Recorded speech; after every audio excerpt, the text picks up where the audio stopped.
नमस्कार, आप देख रहे हैं इंडिया वॉइस और मैं हूं आपके साथ पुष्पेंद्र चौधरी। उत्तराखंड में त्रिस्तरीय पंचायतों में आरक्षण के लिए शासन ने आदेश जारी कर दिया है। एससी, एसटी और ओबीसी का आरक्षण 50% से अधिक नहीं होगा। वहीं जिला पंचायतों में 7, क्षेत्र पंचायत प्रमुख में 48 और ग्राम पंचायतों में प्रधान पद के लिए 3909 पद महिलाओं के लिए आरक्षित होंगे। आरक्षण प्रस्तावों का अंतिम प्रकाशन 18 जून 2025 को किया जाएगा। पंचायतों में आरक्षण के लिए जारी शासनादेश के मुताबिक राज्य के 12 जिलों में त्रिस्तरीय पंचायतों के 2025 के चुनाव के लिए पदों और स्थानों पर आरक्षण का निर्धारण वर्ष 2011 की जनगणना के आधार पर ही किया जाएगा। जिला पंचायत अध्यक्ष पद पर अनुसूचित जाति के लिए 2 और अन्य पिछड़ा वर्ग के लिए 2 पर आरक्षित किए जाएंगे। क्षेत्र पंचायत प्रमुख के पदों पर अनुसूचित जनजाति के लिए 3, अनुसूचित जाति के लिए 18 और अन्य पिछड़ा वर्ग के लिए 15 पद आरक्षित हैं। जबकि ग्राम पंचायत प्रधान के पदों पर अनुसूचित जनजाति के लिए 226 पद, अनुसूचित जाति के लिए 1467 और अन्य पिछड़ा वर्ग के लिए 1250 पद आरक्षित किए गए हैं। पंचायत चुनाव के लिए बीजेपी पूरी तरीके से तैयार है और चुनाव से संबंधित रणनीति बनाने में भी जुटी हुई है। बीजेपी को उम्मीद है कि निकाय चुनाव के भांति ही पंचायत चुनाव भी जीतने में बीजेपी सफल रहेगी। पंचायत चुनाव को लेकर कांग्रेस के नेताओं की मिलीजुली प्रतिक्रिया सामने आ रही है। कांग्रेस नेताओं की माने तो बीजेपी सरकार में पंचायत में जो प्रशासक नियुक्त किए गए हैं उन पर भ्रष्टाचार के आरोप लगने शुरू हो गए हैं। ऐसे में सरकार पंचायत चुनाव कराने से बचना चाहती है। आरक्षण के विषय पर कांग्रेस शासन के निर्णय का स्वागत करती है और उम्मीद जताती है कि अब तय समय पर सरकार चुनाव कराने का काम करेगी, क्योंकि अभी तक पूर्व में जो भी बातें सरकार ने कही हैं चुनाव से संबंधित वह सब हवाई साबित हुई। किसने क्या कुछ कहा है, एक बार मांगनी चाहिए उत्तराखंड की देवतुल्य जनता से इस पूरे प्रदेश को संवैधानिक संकट में झोंकने के लिए। इसलिए क्योंकि आपने ना निकाय चुनाव समय पर कराए, ना आपने, और निकाय चुनाव से सबक लेते हुए आपको कम से कम पंचायत चुनाव की तैयारी शुरू कर देनी चाहिए थी। लेकिन आप अपनी दुनिया में मगन रहते हैं। आपको मोदी जी की स्तुति करने से फुर्सत नहीं है, उनके 11 सालों के कार्यकाल का गुणगान करने से फुर्सत नहीं है, और आपको अपने ही दल का रायता निपटाने से फुर्सत नहीं है। आप प्रदेश की कहाँ सुध लोगे?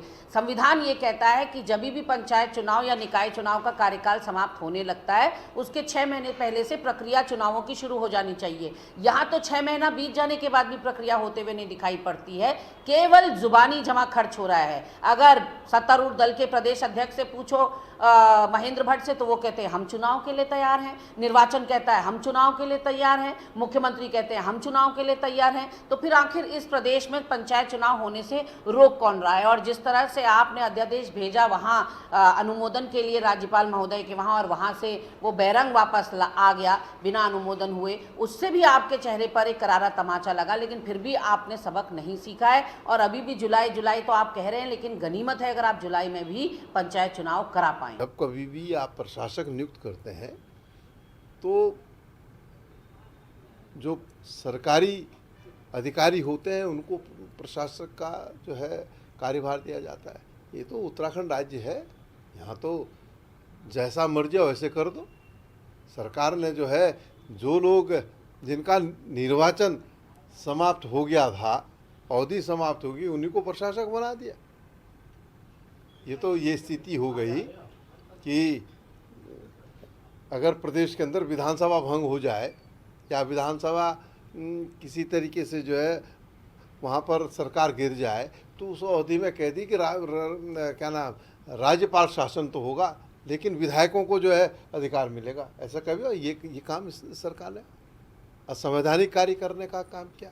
उसमें भी बड़ा भ्रष्टाचार और व्यापक स्तर पर भ्रष्टाचार हुआ है। ये किसी से छिपा हो नहीं है, आपकी भी जानकारी में, लेकिन आप लोग बोलते नहीं, हम बोल लें। उसमें भी भ्रष्टाचार हुआ। अब उसके बाद जो है अब जब दोबारा प्रशासक की अवधि बढ़नी थी तो अब आपने जो है अधिकारियों को ये कार्यभार दे दिया। तो या तो जो है कहते हैं ना सैया भय कोतवाल तो डर का आएगा। यहाँ तो हालत ये हो गई है। दिल्ली चुनाव लड़ेगा। और जैसे पिछली बार हमने सभी विकास खंडों में, अधिकतर विकास खंडों में हमने अपने ब्लॉक प्रमुख बनाए थे, जिला पंचायतों में भारतीय जनता पार्टी परचम लहराया था। इस बार हम 100% जिला पंचायतों को अधिकतम ब्लॉक प्रमुख भारतीय जनता पार्टी के हम अपने ब्लॉक प्रमुख बनाएंगे। तो 11 जून को प्रधान पंचायत की संख्या का विवरण उपलब्ध कराया जाएगा। 13 जून को आरक्षण प्रस्ताव का अंतिम प्रकाशन होगा। और आज इसी मुद्दे पर करेंगे चर्चा। चर्चा में शामिल होने के लिए हमारे साथ भारतीय जनता पार्टी से हनी पाठक जी हैं। मैम, आपका बहुत बहुत स्वागत है। तो वहीं कांग्रेस से सूरज नेगी जी हैं, आपका भी बहुत बहुत स्वागत है। हनी पाठक जी, अब तो उम्मीद है कि समय पर चुनाव हो जाएंगे। जी बिल्कुल, उम्मीद पे दुनिया कायम है। तो भारतीय जनता पार्टी तो उम्मीद पूरी कर रही है जनता की। तो कैसे हम पीछे रह सकते हैं जनता की बातों को रखने के लिए। तो पूरी तरीके से हमारी पार्टी तैयार है। उप समिति का गठन किया गया था, जिसमें माननीय कैबिनेट मंत्री श्री सुबोध उनियाल जी थे, रेखा आर्या जी हैं, बिल्कुल, और हमारे कैबिनेट मंत्री भी हैं। तो इन सब चीजों के जो डिसीजन निकल कर आया है, उसमें 50% से ज्यादा ओबीसी आरक्षण नहीं दिया गया। और अभी परिसीमन की भी स्थिति का आकलन किया जाएगा। तो इन सब चीजों को भी देखा जाएगा। तो पूरी तरह से हमारा उत्तराखंड तैयार है, हमारी सरकार तैयार है। और जिस प्रकार से अभी मैं कांग्रेस की प्रवक्ता को सुन रही थी, एक तो पुष्पेंद्र जी, मैंने देखा कांग्रेस के लोगों को बदतमीजी और सिर्फ बदतमीजी आती है। अभी मैंने सुना हम लोग विपक्ष में इनके हिसाब से, लेकिन हम लोग तब भी हरीश रावत जी कहते, हरीश रावत नहीं कहते। तो इनकी प्रवक्ता की अभी मैं बयान सुन रही थी, महेंद्र भट्ट ऐसे बोल रही हैं ये, जैसे इनका बेटा हो वो महेंद्र भट्ट। थोड़ा सा बड़े छोटे का लिहाज भी करना चाहिए। उनका बेटा नहीं है महेंद्र भट्ट, माननीय प्रदेश अध्यक्ष है। महेंद्र भट्ट जी भी लगाया जा सकता है। दूसरी बात मैं ये कहना चाहूंगी, ये कह रही है जुमले वाली सरकार। मैं इनसे ये पूछना चाहती हूँ, जुमला तब कहाँ था? जो संविधान की ये बात कर रही हैं, संविधान की किताब हाथ में लेके घूमने से संविधान लागू नहीं होता है। संविधान लागू होता है संविधानिक प्रक्रिया पूरे करने से। उस समय संविधान कहाँ था जब आपातकाल लागू कर दिया था? रेडियोज को बंद कर दिया गया था, तब संविधान कहाँ गया था? तब संविधान के लिए ये लोग बात करते दिखाई नहीं दिए थे। दूसरी बात, जब ज्ञानी जैल सिंह के ऊपर आक्रमण करवा दिया था तब नहीं हुआ था इनको? 1986 में सुप्रीम कोर्ट का ऑर्डर पलटने वाले हमको चले हैं सिखाने कि संविधान कैसे चलेगा। राजीव गांधी जी ने जो कारनामा कर रखा है, माँ ने उससे बड़ा कारनामा किया, आपातकाल लगाया, बेटा 2 हाथ आगे निकला। नहीं खैर मैम, वो पुरानी बात है। और संविधान नहीं, लेट मी कंप्लीट। नहीं पुष्पेंद्र जी, हम लोग कहीं अगर स्पीच ब्रेकर से या किसी चीज से चोट खाते हैं ना, तो उस घाव के बारे में बताते हैं कि हमारा इस जगह घाव अभी ताजा है। तो ये घाव हम लोग कभी नहीं भूलेंगे। जो ये घाव लगा कर बैठे हैं वो कभी नहीं भूलेंगे। तो उसके बारे में भी आपके लोकप्रिय चैनल के माध्यम से जन जन तक ये आवाज पहुंचनी चाहिए। ठीक है, ठीक है। नेगी जी हमारे साथ जुड़े हुए हैं। नेगी जी हमारे साथ जुड़े हुए हैं, वो जवाब दे देते हैं। अम्बेडकर जी, संविधान के निर्माता, उनको रत्न क्यों नहीं दिया, भारत रत्न? सरकार में तो ये थे। पंचायतों पे बोलिए ना, कभी इज्जत नहीं करी। नेगी जी आप आ जाइए। उनके में भी घोटाला किया। ठीक है, ठीक है। और आज बात करते हैं संविधान की। ठीक है हनी पाठक जी, ठीक है। और नई बाल जजमान सूरज जी, प्रदेश में नगर निकाय चुनाव में 11 के 11 निकाय हमारे झोली में आए हैं। देवतुल्य जन तुम्हारे इन्हीं व्यवहार की वजह से तुमको कराना था। ठीक है हनी पाठक जी, एक बार सुन लीजिए, किसी के कमरे से बाहर आओ, दूसरे को तो सीख देने का काम करते हैं। सुन लीजिए एक बार। कहे जा रहे अपनी कहे जा रहे और मुद्दे की बात कहीं नहीं, होता क्या है? मुद्दे की बात कहीं नहीं हो रही है। इस समय सबसे बड़ा दुर्भाग्य इस पार्टी के नेताओं का यही है परचम लहरा कर कि ये जो है किसी की बात को सुनेंगे नहीं। जो इनको मुद्दा दिया जाता है, मुद्दे से भटकाने का काम करते हैं। नहीं, ये बताए ना, का काम नहीं कर रहे हैं। संवैधानिक प्रस्ताव में रहते हैं। राजीव गांधी जी ने जिस पंचायती राज व्यवस्था की परिकल्पना की थी, महात्मा गांधी ने जिस पंचायती राज व्यवस्था, नहीं ठीक है हनी पाठक जी, एक बार सुन लीजिए, आपके पास वापस वहां पर जो है ये इनको जो है 73वें और 74वें संविधान संशोधन के माध्यम से पंचायती राज संस्थाओं को जो संवैधानिक संस्था का अधिकार दिया गया था, उनको संवैधानिक संस्था का जो दर्जा दिया गया था, उसको साकार करने का काम भारतीय जनता पार्टी के उत्तराखंड की सरकार ने किया। आप बताइए कि एक बार आपका जो है पंचायतों का कार्यकाल समाप्त हो जाता है, तो पंचायत का कार्यकाल समाप्त होने से पहले ही नई पंचायतों का गठन हो जाना चाहिए, परंतु आप उसको नहीं करते हैं। आप जो है पहले तो जो है प्रधानों को, ब्लॉक प्रमुखों को और जिला पंचायतों को ही प्रशासक बना देते हैं और 6 महीने का उनका कार्यकाल भी पूरा हो जाता है। उसके बाद आप पंचायतों को जो है बिना गार्जियन के छोड़ देते हैं। तो ये कौन सी व्यवस्था है? आप ये बताइए कि भारतीय जनता पार्टी ये बताए ना उत्तराखंड की जनता को कि जो राजीव गांधी की परिकल्पना थी, जो उन्होंने कहा था कि सत्ता का विकेंद्रीकरण होना चाहिए, गांव के विकास की योजना गांव की चौपाल बैठ करके बननी चाहिए, ग्राम सभा जो है ये मॉडल तय करे कि उसके गांव का विकास कैसे होगा, क्षेत्र पंचायतें अपने क्षेत्र का विकास कैसे होगा ये तय करें, पंचायतें ये तय करें कि जिले का विकास किस प्रकार से होगा। परंतु इन्होंने ये टालने का काम किया है और ये जनता को हर बार गुमराह करते रहते हैं। नेगी जी, चले जाएंगे इमरजेंसी पे। नेगी जी मेरा एक सवाल है। ठीक है आज देश में आपातकाल है, जिसने विपक्ष के नेता उस घोषित इमरजेंसी में बन नहीं रहे, जितनों के बीच जो है आपने ईडी और सीबीआई ठीक है नेगी जी, एक सवाल है, अगर देरी से हो रहे हैं नेगी जी, अगर पंचायत चुनाव देरी से हो रहे हैं तो इसमें कांग्रेस को क्या नुकसान होगा? क्या कुछ नुकसान हो जाएगा? नगर पंचायतों में आपका क्या बोल दिया? इसी हस्र के कारण, इसी डर के कारण सूरज सिंह नेगी जी, ये आपके युवराज ने कहा है, चांदी का चम्मच लिए पैदा हुए युवराज ने कहा है। एक करके बोलिए, समझ में नहीं आएगा, सुन लीजिए नेगी जी, सुन लीजिए नेगी जी, मेरा सवाल ये है कि अगर फिलहाल चुनाव में देरी हो रही है, ठीक है, हालांकि आपकी तरफ से तो आरोप लग ही रहे हैं कि भैया आपने निकाय चुनाव में भी देरी की और अब पंचायत चुनाव में भी देरी कर रहे हैं, अगर देरी से हो भी रहे हैं तो समय तो सभी को बराबर मिल रहा है, तो क्या किसी तरह का नुकसान आपको हो सकता है? देखिए पुष्पेंद्र जी, एक संवैधानिक व्यवस्था है। हाँ बिल्कुल। 73वें संविधान संशोधन के तहत पंचायती राज संस्थाओं को जो है संवैधानिक संस्थाओं का दर्जा प्राप्त है।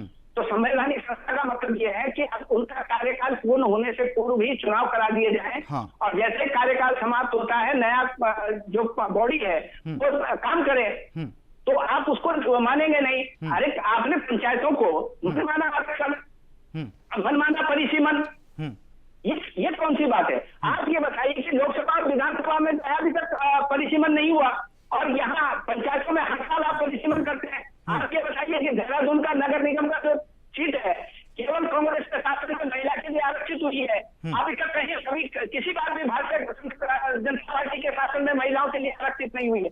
ये कौन सा परिसीमन है? आप परिसीमन की आड़ में मनमाना तरीके से आरक्षण को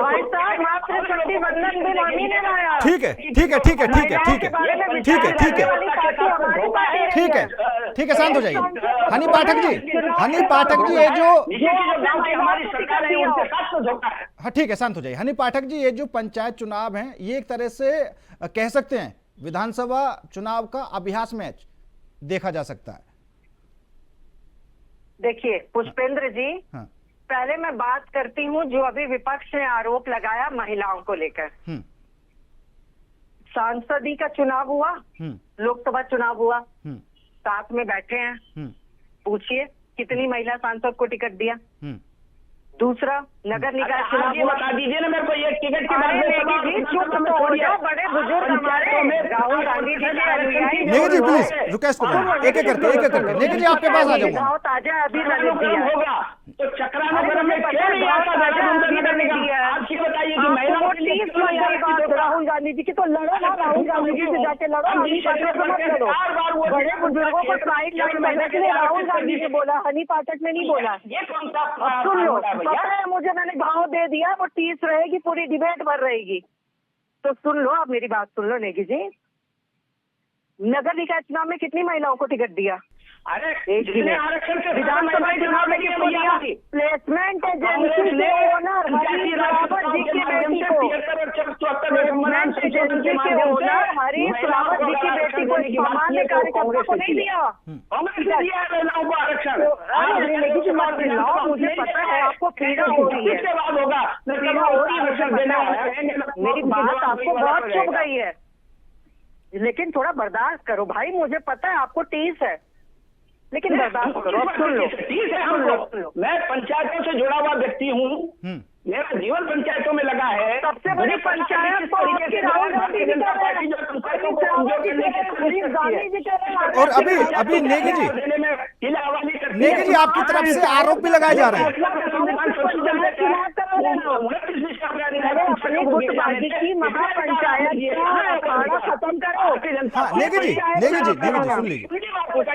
ठीक है की बात आती है, ठीक है अपना विकास जरा तमीज सिखा दो इन्हें। ठीक है प्लीज रिक्वेस्ट कर रहा हूँ, एक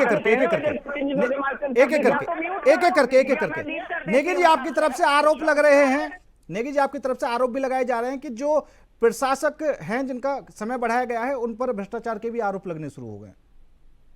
पुष्पेंद्र जी निश्चित तौर पर पुष्पेंद्र जी सबसे बड़ा भ्रष्टाचारी हरीश रावत जी रहे हैं। नहीं पाठक जी सुन लीजिए, एक बार जवाब ले लेता हूँ आपके पास। भ्रष्टाचारी हरीश रावत जी रहे हैं, जिन्होंने भ्रष्टाचारियों को खुला निमंत्रण दिया था कि जिसको जिस विभाग से जितना खाना है खा लो, मैं आके बात कर लूंगा। आज ये भ्रष्टाचार का आरोप लगाते हैं, तो पहले भ्रष्टाचारी को क्यों नहीं लगाते? एक एक करके प्लीज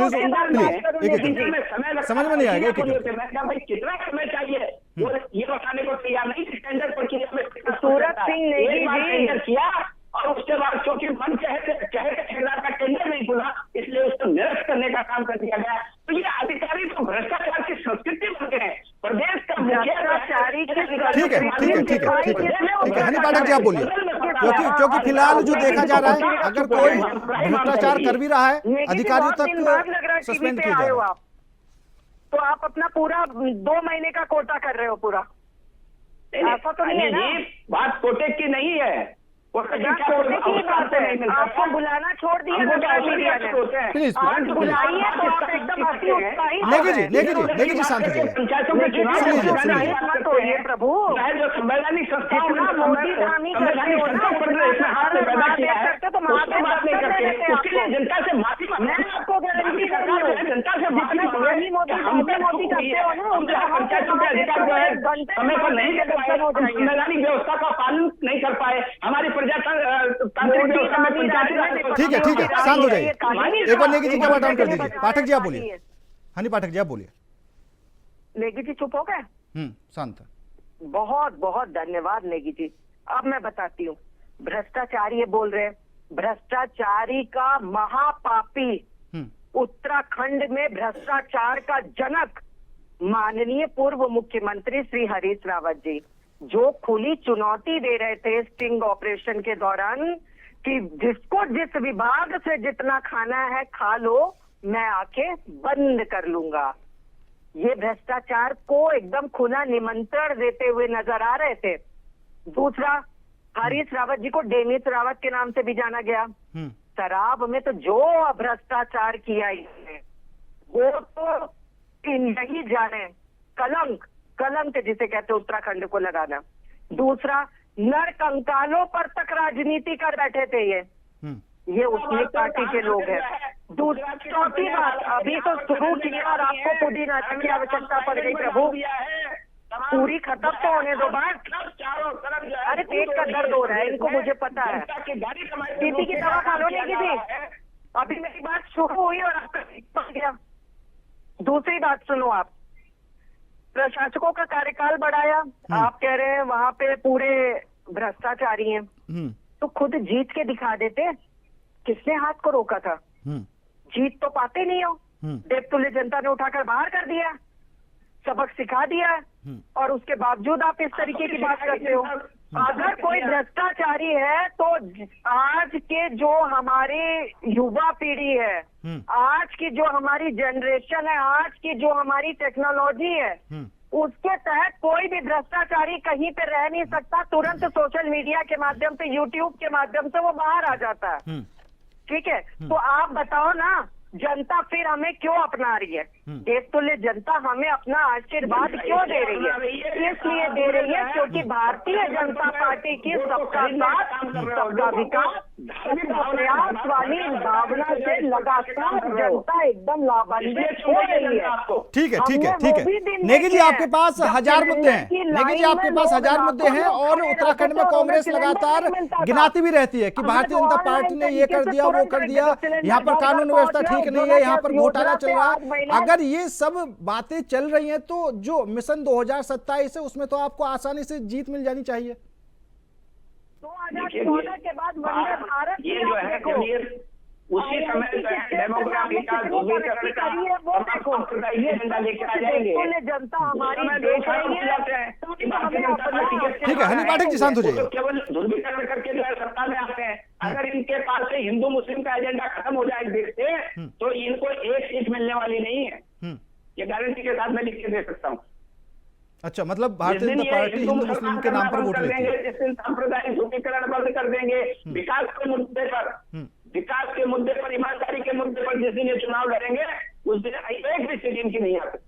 मतलब आपकी नजर में भारतीय जनता पार्टी ने उत्तराखंड में कोई विकास नहीं किया है? देखिए, इनको मोतियाबिंद का काला चश्मा चढ़ा हुआ है। जिस दिन वो काला चश्मा उतरेगा, उस दिन इन्हें विकास नजर आएगा। इन्होंने अभी मोतियाबिंद का ऑपरेशन कराया है। हर जगह काला दिखता है उस चश्मे को लगाने के बाद। ये अंधियारे से तभी निकलेंगे जब ये काला चश्मा डॉक्टर बोलेगा अब उतार दो। उसके बाद पिछले 3 सालों में 200 से अधिक भ्रष्टाचारियों को गिरफ्तार किया है हमने। ये कर्मचारी से लेकर अधिकारी नहीं बना पाए, तुरंत खिलाफ किया है। ये भारतीय जनता पार्टी की सरकार, सीएम धोनी ने प्रदेशवासियों को भ्रष्टाचार के खिलाफ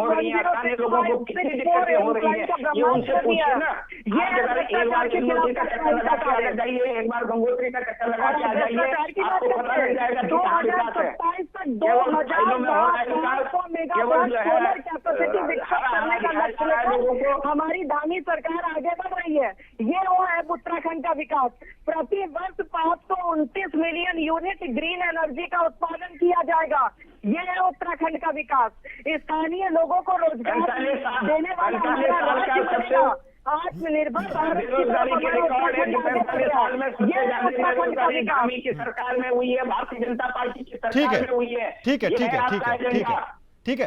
नेगी जी, और वैसे भी हरीश रावत जी तो पूरे उत्तराखंड में न्याय यात्रा निकाल ही रहे हैं। अरे न्याय अपने लिए मांगे, पुष्पेंद्र जी आपने अच्छा याद दिलाया। न्याय चाहिए उस कार्यकर्ताओं से मांगेंगे जिनके लिए बरगद का पेड़ बन के बैठे, जिसकी छांव में आपको कोई तलब नहीं पाया। एजेंसी बंद करने के लिए न्याय मांगेंगे गोलजीओ जी महाराज से? ये पूछिए, उन कार्यकर्ताओं के लिए न्याय मांगेंगे जिन कार्यकर्ताओं का हक छीन के इन्होंने प्लेसमेंट एजेंसी बनाई, अपने लड़के और बेटी को टिकट दिलवाया, उसके लिए न्याय यात्रा चलाएंगे? ये चीज इनसे पूछिए। गोलजीओ देवता भी देख रहा है कि न्याय मांगने आएगा, न्याय और उत्तराखंड का हमारे आया है। आपके नेताओं ने अपनी बेटी के साथ करवाया है, भारतीय जनता पार्टी माफी मांगेगी क्या? सब जानते हैं सूरज सिंह नेगी और वो नहीं। ठीक है, देखिए उत्तराखंड में क्या चल रहा है क्या नहीं वो सभी जानकारी है, ठीक है। लेकिन जब बात आती है पंचायत चुनाव की, क्योंकि अभी जो मैंने बात कही, हरीश रावत जी न्याय यात्रा निकालने से लगे हुए हैं, तो जरूर हर चुनाव में उनकी यात्रा से फायदा होगा। अगर इतने मुद्दे कांग्रेस पार्टी गिना रही है कि भारतीय जनता पार्टी ने ये किया, वो कर दिया, ये घोटाला, भ्रष्टाचार, तो न्याय यात्रा तो जा रहे हैं। हरीश रावत जी तो बता भी रहे होंगे कि भैया भारतीय जनता पार्टी ने क्या कुछ किया है, तो फायदा तो होना चाहिए नेगी जी कांग्रेस को अब की बार। फायदा ये हुआ है, राहुल गांधी जी ने कहा है कि हम बड़े बुजुर्गों को साइड करेंगे। पिछली बार फायदा हुआ है राहुल गांधी जी ने युवराज ने देख लिया इनके, और युवराज की मम्मी ने भी देख लिया। चलिए ठीक है, हनी पाठक जी, सूरज सिंह नेगी जी, आप दोनों मेहमानों का बहुत बहुत धन्यवाद। समय की कमी है, हमारे साथ जुड़े आप दोनों का बहुत बहुत धन्यवाद। लेकिन उत्तराखंड में जो सियासत है पंचायत चुनाव को लेकर, वो लगातार गरमाई हुई है। पंचायतों में आरक्षण भी तय कर दिया गया है। अब 31 जुलाई तक चुनाव होंगे या नहीं, ये भी एक बड़ा सवाल है। फिलहाल मेरे साथ इस खास पेशकश में नमस्कार।